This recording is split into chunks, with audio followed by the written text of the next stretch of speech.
ಪ್ರಾಥಮಿಕ ಶಾಲಾ ಶಿಕ್ಷಕರ ಸಂಘದಿಂದ ಬೃಹತ್ ಪ್ರತಿಭಟನೆ.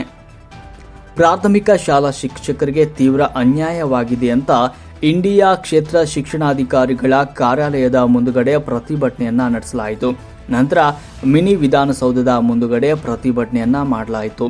ಸೇವಾನಿರತ ಪದವಿ ಶಿಕ್ಷಕರಿಗೆ ಆಗ್ತಾ ಇರುವ ಅನ್ಯಾಯವನ್ನ ಖಂಡಿಸಿ ಹಂತ ಹಂತವಾಗಿ ಪ್ರತಿಭಟನೆಯನ್ನ ಹಮ್ಮಿಕೊಳ್ಳಲಾಗಿತ್ತು. ಆಗಸ್ಟ್ 12ರಂದು ಶಿಕ್ಷಕರಿಗೆ ಆಗಿರುವ ಅನ್ಯಾಯಕ್ಕೆ ನ್ಯಾಯ ದೊರಕಿಸುವಂತೆ ಆಗ್ರಹಿಸಿ ಫ್ರೀಡಂ ಪಾರ್ಕ್ನಲ್ಲಿ ಬೃಹತ್ ಪ್ರತಿಭಟನೆಯನ್ನ ಹಮ್ಮಿಕೊಳ್ಳಲಾಗಿದೆ.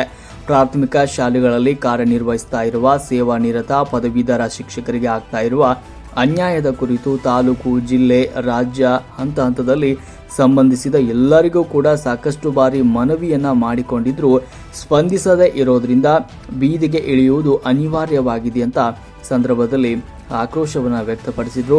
ನ್ಯಾಯವನ್ನ ಸಿಗದೇ ಇದ್ರೆ ಮುಂದಿನ ದಿನಗಳಲ್ಲಿ ಉಗ್ರವಾದ ಹೋರಾಟವನ್ನ ಮಾಡಲಾಗುವುದು ಅಂತ ಅಲ್ಲಾಬಕ್ಷ ವಾಲಿಕಾರ್ ಅವರು ಎಚ್ಚರಿಕೆಯನ್ನ ನೀಡಿ ತಹಶೀಲ್ದಾರರಾದ BS ಖಡಕಬಾವಿ ಅವರಿಗೆ ಮನವಿಯನ್ನ ಸಲ್ಲಿಸಿದರು. ವರದಿ ಲಾಲ್ ಸಿಂಗ್ ರಾಠೋಡ್, ಸುದ್ದಿ 9 TV ಇಂಡಿ.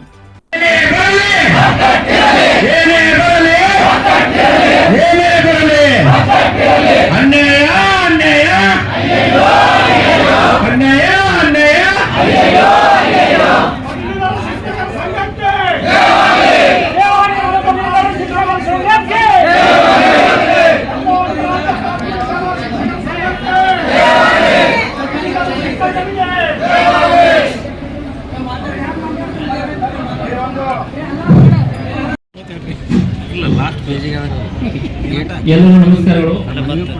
ಇವತ್ತು ತಾವು ಕರ್ನಾಟಕ ರಾಜ್ಯ ಪ್ರಾಥಮಿಕ ಶಾಲಾ ಶಿಕ್ಷಕರ ಸಂಘ ತಾಲೂಕಾ ಘಟಕ ವತಿಯಿಂದ ತಮ್ಮ 3 ಬೇಡಿಕೆಗಳ ಬಗ್ಗೆ ಮನವಿಯನ್ನು ಕೊಟ್ಟಿದ್ರಿ.